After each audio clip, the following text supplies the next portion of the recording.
ನಮಸ್ಕಾರ. ವನಜಾ ಮಲೆನಾಡು ಬಂದಾಯಿತು. ಹೊಸ ವೀಡಿಯೋ ತಂದಾಯಿತು. ಬನ್ನಿ ಇವತ್ತು ಗೌರಿ ಕಲ್ಯಾಣ ಸೀರಿಯಲ್ಲು ಹೇಗೆ ಮೂವ್ ಆಗುತ್ತೆ, ಏನು ಸ್ಟೋರಿ ನೋಡೋಣ. ಅದಕ್ಕಿಂತ ಮುಂಚೆ ನನ್ನ ವೀಡಿಯೋಕ್ಕೆ ಸಬ್ಸ್ಕ್ರೈಬ್ ಮಾಡಿಲ್ಲ ಅಂದರೆ ದಯವಿಟ್ಟು ಸಬ್ಸ್ಕ್ರೈಬ್ ಮಾಡ್ಕೊಳ್ಳಿ, ಹಾಗೆ ಒಂದು ಲೈಕ್ ಕೊಡಿ. ಗೌರಿ ಮತ್ತು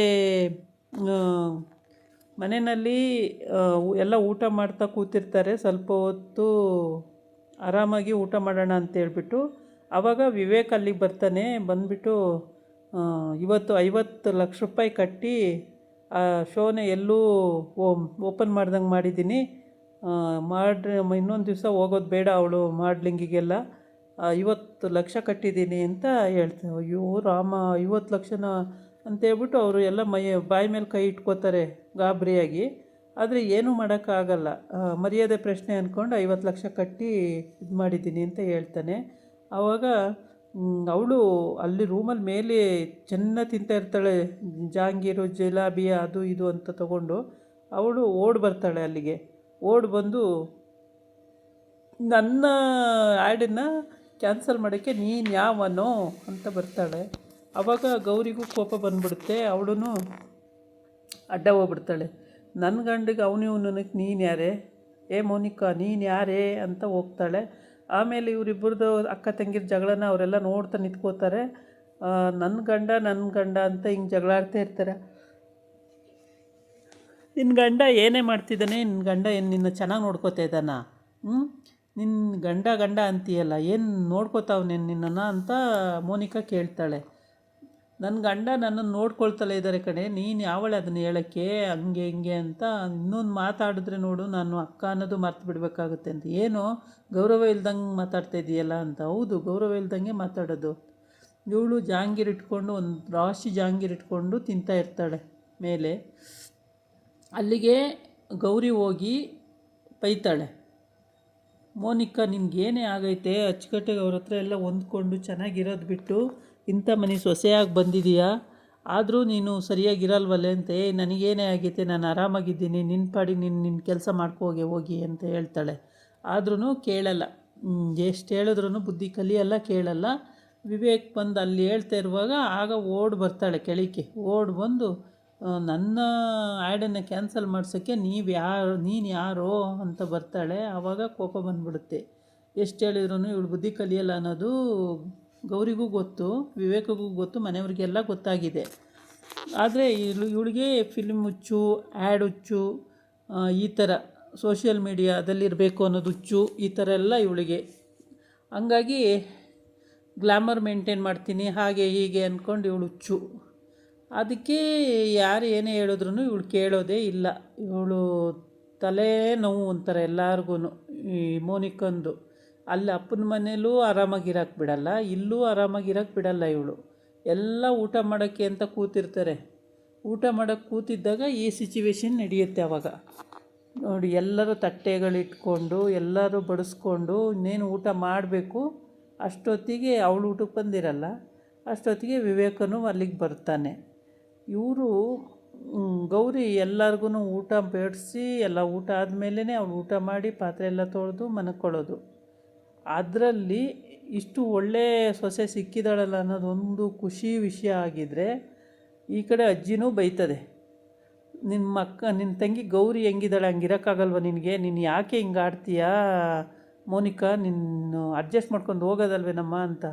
ಅದಕ್ಕೆ ನಾನು ಯಾಕೆ ಅಡ್ಜಸ್ಟ್ ಮಾಡ್ಕೋಬೇಕು, ಹಾಗೆ ಹಿಂಗೆ ಅಂತ ಕೂಗಾಡ್ತಾಳೆ, ಕಿಚ್ಚಾಡ್ತಾಳೆ. ಆಮೇಲೆ ಸರಿ ಅಂತೇಳ್ಬಿಟ್ಟು ಬಿಟ್ಬಿಡ್ತಾರೆ ಅವಳ ಪಾಡಿಗೆ ಅವಳು ಅಂತೇಳಿ. ಆಮೇಲೆ ಆದರೆ ಚಂಚಲಗೂ ಬೈತಾರೆ, ನಿನ್ನ ಸೊಸೆನ ಕಂಟ್ರೋಲಲ್ಲಿ ಇಟ್ಕೊಳ್ಳೋಕ್ಕಾಗಲ್ವ ನಿನಗೆ ಅಂತ.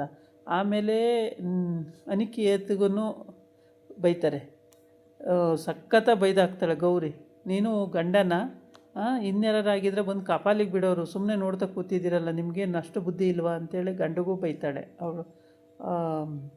ಆಗ ಅವನು ಏನೂ ಮಾತಾಡಲ್ಲ, ಸುಮ್ಮನಿರ್ತಾನೆ. ಚಂಚಲ ಕೂಡ ಏನೂ ಮಾತಾಡಲ್ಲ, ಸುಮ್ಮನಿರ್ತಾಳೆ. ಯಾಕೆಂದರೆ ಅವ್ರು ತಂದ್ಕೊಂಡಿರೋದು ಅವ್ರು ಏನಾರು ಮಾಡ್ಕೊಳ್ಳಿ ಅನ್ನೋ ಆಗೋಯ್. ಆಮೇಲೆ ಅವರೆಲ್ಲರೂ ಸುಮ್ಮನಾದರೆ ಇವಳು ಸುಮ್ಮನಾಗಲಿಲ್ಲ.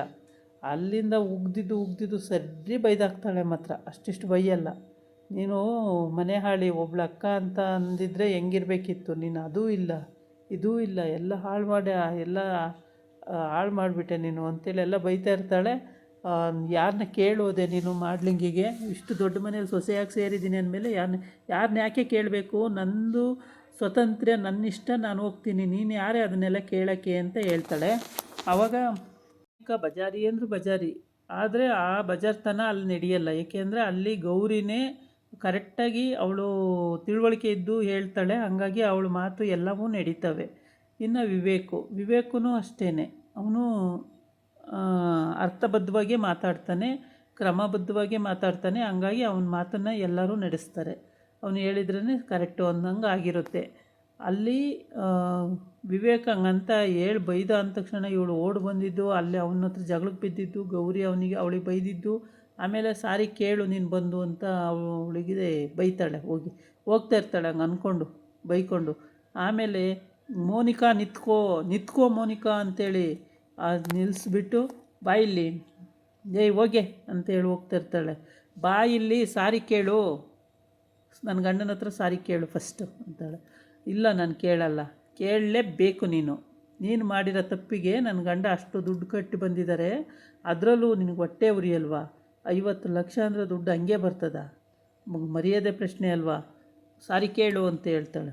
ಆಮೇಲೆ ಇನ್ನು ಬಿಡಲ್ಲ ಇವಳು ಅಂತ ಗೊತ್ತಾಯ್ತು ಅವಳಿಗೆ.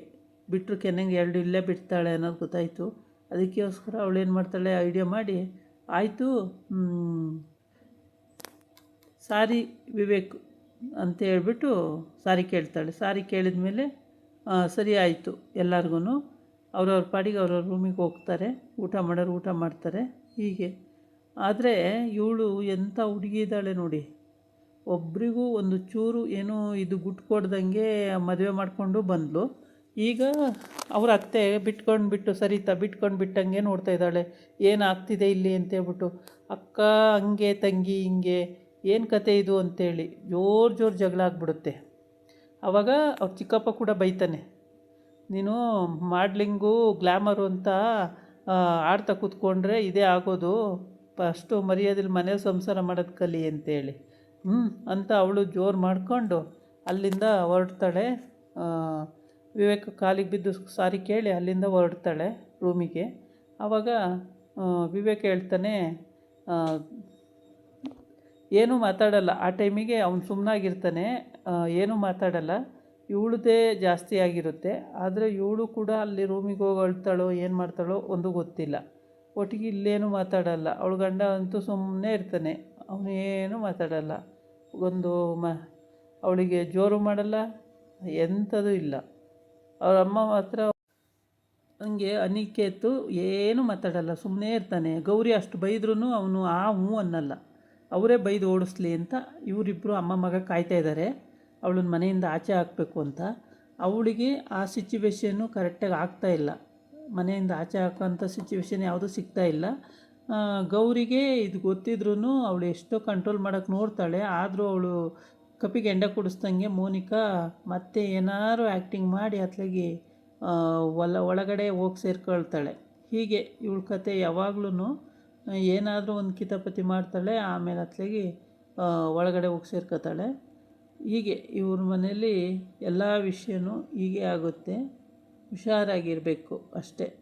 ಎಲ್ಲ ವಿಷಯಕ್ಕೂ ಹೀಗೇ ಮೋನಿಕಾ ಜಗಳ ತೆಗಿಯೋದೇ ಆಗುತ್ತೆ. ಸರಿತಾ ಏನೂ ಮಾತಾಡಲ್ಲ, ಸುಮ್ಮನಾಗ್ತಾಳೆ. ಇದಾಗಿತ್ತು ಇವತ್ತಿನ ವಿಡಿಯೋ. ನಾಳೆ ಇನ್ನೊಂದು ವಿಡಿಯೋ ಜೊತೆ ಬರ್ತೀನಿ. ನಮಸ್ಕಾರ.